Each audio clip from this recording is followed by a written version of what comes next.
बहुत दिन तक मैं ये खोज करता रहा कि आखिर हम गुलाम कैसे हुए, क्योंकि मुट्ठी भर अंग्रेज और इतने बड़े देश को गुलाम बना लें, वो चालाकी से किया उन्होंने, ताकत से नहीं किया। युद्ध में कभी नहीं हारे हम।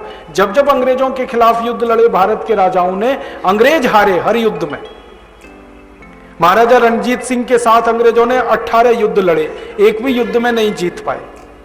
दक्षिण भारत में हैदर अली के खिलाफ अंग्रेजों ने 17 युद्ध लड़े, एक में भी नहीं जीत पाए। रानी कित्तूर चन्नम्मा के साथ 4 युद्ध लड़े अंग्रेजों ने, हर एक में हारे। झांसी रानी लक्ष्मीबाई के खिलाफ जितने युद्ध लड़े सब में अंग्रेज हारे, जीते कभी नहीं वो हमसे, किसी भी युद्ध में। चालाकी में जीते वो हमसे। उन्होंने संधियां कर करके राज्यों को गुलामी में लिया। तो पहले जो अनुकूल राजा थे अंग्रेजों को मदद करने वाले, वो गुलामी में गए। फिर अनुकूल राजाओं की मदद से अंग्रेजों ने प्रतिकूल राजाओं पे कब्जा किया, और भारत के ही राजाओं ने अंग्रेजों की मदद करके भारत को गुलाम बनाया। अंग्रेजों ने भारत को गुलाम नहीं बनाया, भारत के राजाओं ने अंग्रेजों को मदद करके भारत को गुलाम बनाया। और जिन खानदानों का नाम इसमें सबसे ऊपर है, सिंधिया खानदान उसमें नंबर 1 है। भारत को गुलाम बनाने वालों का खानदान है ये। राजा मान सिंह का खानदान गुलाम बनाने वालों का खानदान है। जयचंद और अमीर चंद का खानदान देश को गुलाम बनाने वाले खानदानों में है। और ऐसे 20 खानदान, ये निजाम का खानदान देश की गुलामी लाने वाला खानदान रहा है। इनकी मदद ली अंग्रेजों ने, इनकी सेना ली, इनके पैसे लिए, और जो शूरवीर राजा थे एक एक करके मारा, सबको खत्म किया। और वो सब आप जानते हो। और एक दिन सारा देश उनके कब्जे में चला गया। और जब कब्जे में आ गया देश, तो उन्होंने एक ही काम किया, ट्रेड। ट्रेड माने लूट मार। और वो कैसे मचाई लूट मार, एक कहानी सुनाता हूं आपको। रॉबर्ट क्लाइव नाम का एक अंग्रेज इस देश में आया 1750 में, और उसने भारत में आकर बंगाल के राजा, जिसका नाम था सिराजुद्दौला, उसके दरबार में एक एप्लीकेशन भेजा कि हमको बंगाल में व्यापार करने का लाइसेंस चाहिए। बंगाल उस समय मुगल सल्तनत का हिस्सा नहीं था। अंग्रेजों ने जहांगीर से लाइसेंस लिया था ना, तो जहांगीर का लाइसेंस उतने ही एरिया में काम करता था जहां तक मुगलों की सरकार थी। पूरे देश में मुगलों की सरकार कभी भी नहीं रही, पूरे देश में, थोड़े से इलाके में थी। तो मुगलों की सरकार जहां तक थी वहां तो लूटमार कर ली इन्होंने। फिर ये आए बंगाल में, और यहां नई सरकार थी, नया राजा था, वहां भी लाइसेंस लेना था इनको। तो सिराजुद्दौला ने मना कर दिया कि मैं नहीं देता लाइसेंस। क्यों? तो कहता मेरे नाना ने मना किया है। सिराजुद्दौला के नाना थे अली वर्दी खां, उन्होंने सत्ता दी थी सिराजुद्दौला को। ये सिराजुद्दौला अपनी, उसकी जो मां थी वो अली वर्दी खां की बेटी थी, और अली वर्दी खां को कोई बेटा नहीं था, तो बेटी के बेटे को उन्होंने सत्ता सौंपी थी। तो नाना ने कहा था कि देखो, जिंदगी में कभी भी किसी पे भरोसा करना, अंग्रेजों पे मत करना, क्योंकि ये कौम भरोसा करने लायक नहीं है। ये हाथ पकड़ेंगे, तुम्हारी गर्दन काट देंगे।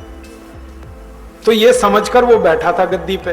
तो जब अंग्रेज आया रॉबर्ट क्लाइव उसके सामने, तो उसने तुरंत मना कर दिया कि मैं तो लाइसेंस नहीं दूंगा, मेरे नाना ने मना किया।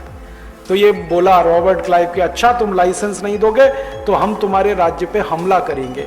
तो इसने कहा हमले को मैं सामना करूंगा, लाइसेंस नहीं दूंगा, तुम तैयारी कर लो। तो युद्ध की तैयारी हुई, तारीख तय हो गई, 23 जून 1757 को युद्ध होगा। एक तरफ रॉबर्ट क्लाइव लड़ेगा, दूसरी तरफ सिराजुद्दौला लड़ेगा। तो सिराजुद्दौला ने पता कराया कि रॉबर्ट क्लाइव के पास सैनिक कितने हैं। तो उसका दूत गया और ढूंढ के आया, तो कहने लगा 350 सैनिक हैं कुल। तो सिराजुद्दौला ने कहा ये तो 20 मिनट में मारे जाएंगे।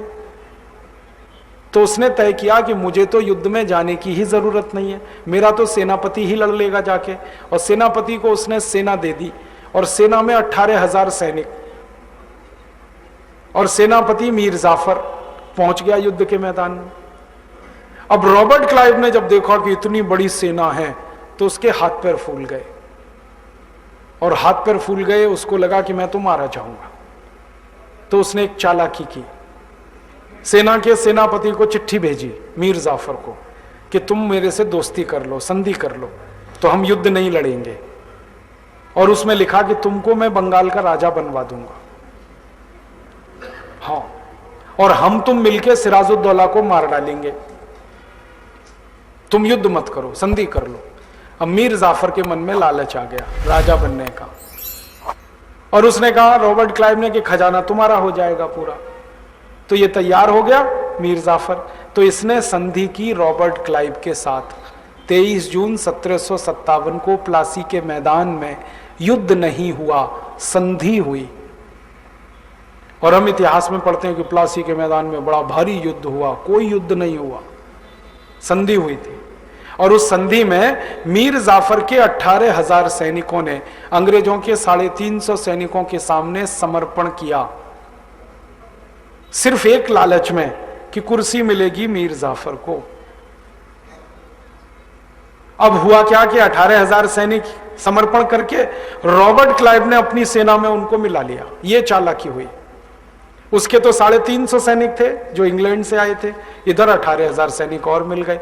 तो ये 18,000 सैनिक और 350 अंग्रेज सैनिकों के साथ रॉबर्ट क्लाइव और मीर जाफर ने सिराजुद्दौला को मारने का अभियान किया। और उस अभियान में हुआ ये कि ये प्लासी के युद्ध में, मैदान जो प्लासी का था ना वो कलकत्ता के पास है, और सिराजुद्दौला की जो राजधानी थी वो कलकत्ता से दूर थी। तो उस राजधानी तक जाने के लिए पैदल चलना पड़ा, घोड़ों पे बैठ के। तो रॉबर्ट क्लाइव ने अपनी डायरी में जो कहानी लिखी है वो सुना रहा हूं आपको मैं। ये वो रॉबर्ट क्लाइव की डायरी से निकली हुई कहानी है। उसमें वो लिख रहा है कि मैंने जब मीर जाफर को संधि में फंसा लिया और मीर जाफर आसानी से फंस गया, तो मुझे लगा कि अब तो बंगाल मेरा हो जाएगा, तो बंगाल के राजा को मारना है बस, सिराजुद्दौला को। तो वो कहता है मैं, मीर जाफर, मेरे पीछे 350 सैनिक और उसके पीछे भारत के 18,000 सैनिक, हम सब गए सिराजुद्दौला को मारने के लिए। तो सड़क के किनारे से जहां जहां से हम गुजरे, हजारों भारतवासियों ने हमें देखा और हमारे जुलूस पर तालियां बजाई, लेकिन किसी भारतवासी ने हमें पत्थर उठा के नहीं मारा। वो कहता है मैं घोड़े पे आगे चलता था, मेरे पीछे 350 सैनिक थे, उसके पीछे 18,000 भारत के सैनिक थे, और सड़क के दोनों तरफ भारतवासी खड़े होकर तालियां बजाते थे। मेरे ऊपर अगर किसी भी एक भारतवासी ने पत्थर उठा के मारा होता और सैकड़ों भारतवासियों ने उसका अनुकरण किया होता पत्थर मारने का, तो हम तो उसी दिन मर जाते और भारत का इतिहास तो कुछ और हो गया होता।